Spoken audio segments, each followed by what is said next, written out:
Good morning. पिछले video में हमारा लेसन 10 समाप्त हो गया। अब हम अगले लेसन 11 जो है कला क्षेत्र में परिवर्तन, इसके बारे में हम लोग जानेंगे कि हमारे औपनिवेशिक काल में और क्या क्या कला के क्षेत्र में परिवर्तन हुए। यानी जब हमारे यहाँ विदेशी शासनों का यहाँ शासन चला, विदेशी शासक यहाँ पर शासन करने लगे, तो उस समय हमारे कला के क्षेत्र में क्या परिवर्तन हुए, क्या क्या कला की नई नई शैलियाँ अपनाई गई, इन सारी बातों को हम लोग पढ़ेंगे। देखिए, भारत की जो संस्कृति है वो बहुत ही पुरानी है और भारत की संस्कृति जो हम कहें कला के क्षेत्र में वो काफी संपन्न और विविध प्रकार की रही है, काफी संपन्न और समृद्ध रही है। मध्यकालीन इतिहास हो या प्राचीन इतिहास हो, यहाँ के जो चित्रकार थे वो अपने चित्रकला के माध्यम से भारत के लोगों में चित्र, स्थापत्य, नृत्य, संगीत और साहित्य के क्षेत्र में ये बड़ी बड़ी उपलब्धियां हासिल हुई है यहाँ के कलाकारों में। जैसा कि हम लोग जानते हैं, आज भी देखते हैं भरतनाट्यम नृत्य के क्षेत्र में, भरतनाट्यम हो या कुचिपुड़ी हो या जो भी हो, ये भारत में पाई जाती है, भारत की शैलियाँ हैं। और भी चित्रकला के माध्यम से बहुत पुराने चित्रकार हमारे यहाँ भारत में थे। राजाओं के समय में एक अलग अपनी पहचान होती थी, उनको कला का एक अलग सांस्कृतिक केंद्र होता था, जो उसमें कई प्रकार के कलाकार होते थे। चित्रकारी के लिए अलग कलाकार होते थे, शिल्पकार अलग होते थे, नृत्य के लिए अलग होते थे, संगीत के लिए अलग होते थे। जैसे हमने तानसेन का नाम सुना है, वो संगीत के महान एक विद्वान थे। तो इस तरह हमारे राजघराने में या हमारे बहुत प्राचीन काल से ही यहाँ पर जो संस्कृति यहाँ की रही है वो या तो नृत्य हो, संगीत हो या साहित्य हो, जिन क्षेत्रों में देखा जाए इसमें बड़ी बड़ी उपलब्धियां हासिल की है। 18वीं शताब्दी में, हालांकि 18वीं शताब्दी में यहाँ की जो राजनीतिक परिवेश थी उसमें थोड़ा सा उथल पुथल था, थोड़ा सा डगमग हो रहा था भारतीय जो राजनीतिक शैली थी। तो इसमें जैसे राजाओं की जो स्थिति थी 18वीं शताब्दी में, उपनिवेश, यूरोपीय कंट्रियों का उपनिवेश धीरे धीरे अन्य देशों पर कायम हो रहा था, उसी तरह भारत में भी स्थिति थी। तो भारत में राजा जो थे वो यूरोपीय कंट्री या दूसरे देशों के जा रहे थे, अंडर में उनकी गुलामी में जा रहे थे, और उस स्थिति में यहाँ की उनकी आर्थिक व्यवस्था कमजोर थी, उनकी शासन व्यवस्था कमजोर थी। तो उस स्थिति में उन्होंने संस्कृति के माध्यम, संस्कृति पर या कला के क्षेत्र में उनका ध्यान कम गया। तो उस समय थोड़े से कला का क्षेत्र डगमगाया, लेकिन बाद में धीरे धीरे जब यूरोपीय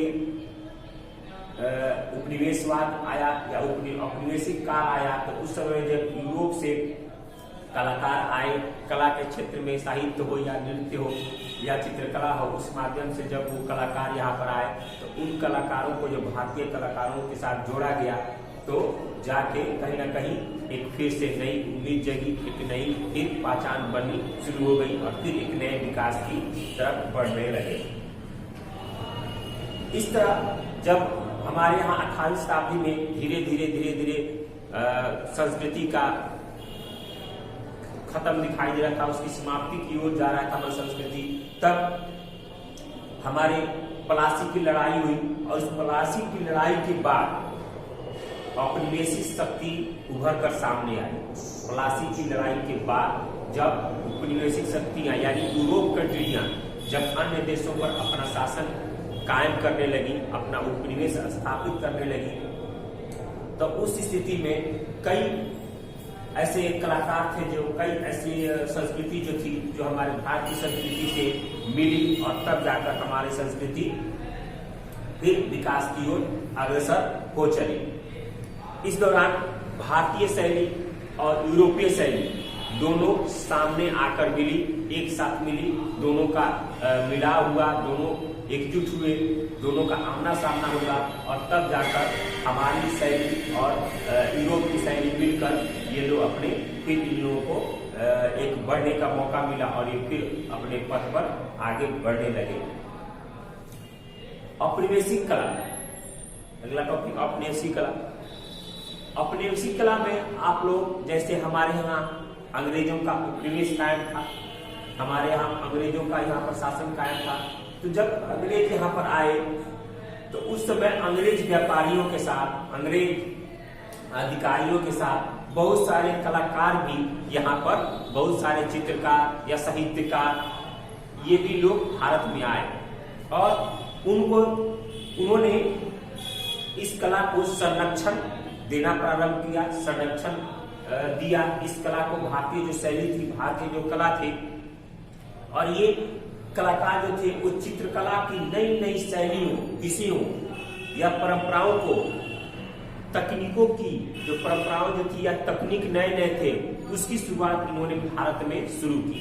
यानी कहा जाए तो जब अंग्रेज अधिकारी आए, व्यापारी आए, तो उनके साथ कई कलाकार भी यहाँ पर आए, कई चित्रकार भी आए और उन्होंने अपनी शैली, नई तरीके, नई परंपराओं, नई विषयों के साथ यहाँ पर उन्होंने चित्रकला को एक नया आयाम दिया, एक नया मोड़ दिया। और हम देख सकते हैं कई चित्रों के माध्यम से, जब उस समय के जो चित्रकार यूरोपीय जो कंट्री जो हमारे अंग्रेज आए थे, उनकी चित्रकारी के माध्यम से हम देख सकते हैं कि उन्होंने भारत के कई चित्रों को विश्व के कई देशों में उन्होंने दिखाया। तो इससे हमको पता लगता है कि वो भारतीय चित्र विदेशों में भारतीय छवि को दिखाने का एक महत्वपूर्ण कोशिश करते थे। यूरोपीय चित्रकार यथार्थवाद को लेकर भारत में आए थे, यथार्थवाद को दिखाने के लिए भारत में आए थे और यही दृष्टि और यही सोच, इस विचार पर आधारित था कि जो हम आंखों से देख सकते हैं उसी को चित्रकारी के माध्यम से हम लोगों के सामने दिखा पाए, यानी उनको लगे कि यही सही है। यानी वो लोग जो देखते थे उसको अपने चित्रकारी के माध्यम से लोगों के, विश्व के अन्य देशों में वो ले आते थे। यानी भारत में वो जो चीज देखते थे उसकी चित्रकारी बनाते थे और विश्व के अन्य देशों में वो लोग उसकी दिखाते थे, उसकी छवि को दिखाते थे, उसका प्रचार करते थे। और उनका सोच था कि ऐसी चित्रकारी वास्तविक लगे, असली लगे और इसी के कारण वो ऐसे चित्रों का निर्माण करते थे। उन्होंने चित्रकारी के जो नए तरीके थे, तैर चित्र, उन्होंने नई तकनीकों को भारत में लेकर आए और उनके द्वारा जो बनाए गए चित्र थे, जो विषय थे, वो ब्रिटेन के सांस्कृतिक श्रेष्ठता को वो लोग प्रदर्शित करता है। यानी जो उन्होंने तैल चित्रों या जो चित्र के नई तकनीकों को उन्होंने अपनाया और भारत की जो चित्र उसमें उन्होंने दिखाए, जो सच्चाई दिखाई, वो ब्रिटेन की कला को प्रदर्शित करता है, ब्रिटेन की कला को, उसकी उत्कृष्टता को, उसकी सर्वोच्चता को वो दिखाता है, उसकी पहचान को वो दिखाता है, दर्शाता है। और यही कारण था कि उन्होंने कई सारे भारतीय ऐसी चित्रों को उन्होंने बनाया और ब्रिटेन या विश्व के जितने भी देशों में उनका उपनिवेश कायम था, वहां पर उन्होंने उस छवि को दिखाया जो कि वास्तविक था, असली था, सही था और उस चित्र को वो लोग प्रदर्शित करते थे। तो ये था हमारे यहाँ कला के क्षेत्र की औपनिवेशिक काल में स्थिति। अगली बार हम लोग अगले वीडियो में आगे के और भी कई सारे टॉपिक्स हैं जिसको हम आगे पढ़ेंगे, जैसे भारत में भूदृश्यों का चित्रण या और भी है, भारत में जो चित्र थे उनको किस प्रकार वो लोग प्रदर्शित करते थे, या और भी जो था दरबारी कला, स्थानीय कलाकार, उनकी चित्रों के बारे में, रूप चित्रण, ऐसे तमाम इसमें टॉपिक है जिसको हम लोग बारे में पढ़ेंगे अगले वीडियो में। इस वीडियो में इतना ही। अगला टॉपिक हो सके तो आप लोग पढ़ के आइएगा, पढ़ के आने से आप लोगों को ज़्यादा समझ में आएगा। अगला टॉपिक हम लोग अगले वीडियो में पढ़ेंगे। धन्यवाद।